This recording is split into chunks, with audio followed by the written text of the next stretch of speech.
Hello students, how are you? My name is Priya.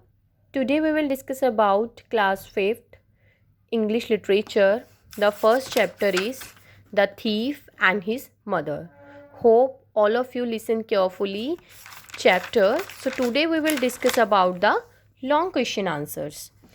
First of all, first question is what did Robin do when he called his mother close to him?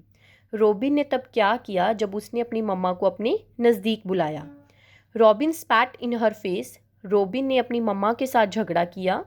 And he said, और उसने कहा, if you had beaten me when I first brought that chocolate home and made me return it to my friend from home.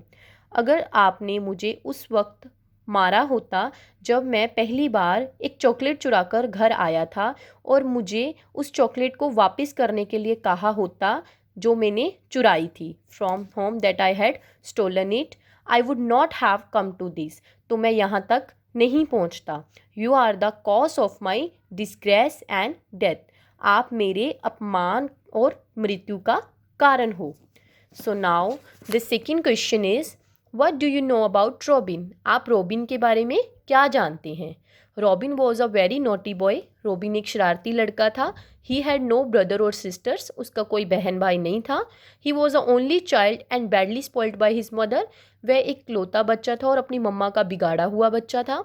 His father had died when he was a baby. उसके पापा की death तब हो गई थी जब वह एक छोटा सा बेबी था.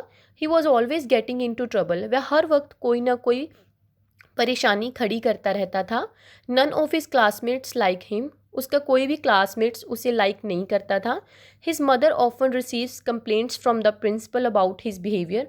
उसकी मम्मा को उसके प्रिंसिपल से हमेशा ही उसके बिहेवियर्स के बारे में कंप्लेंट मिलती थी. And Robin grew older he developed the habit of stealing. और जब जब जैसे जैसे रॉबिन बड़ा होता गया और उसके चोरी करने की आदत बढ़ गई. Third question is what did robin feel about his mother? Robin अपनी मम्मा के बारे में क्या फील कर रहा था? Robin felt that his mother was the cause of my disgrace and Shem. Robin यह फील कर रहा था कि उसकी मम्मा ही उसके अपमान और डेथ का कारण है. She had beaten me when I had stolen a chocolate and brought at home.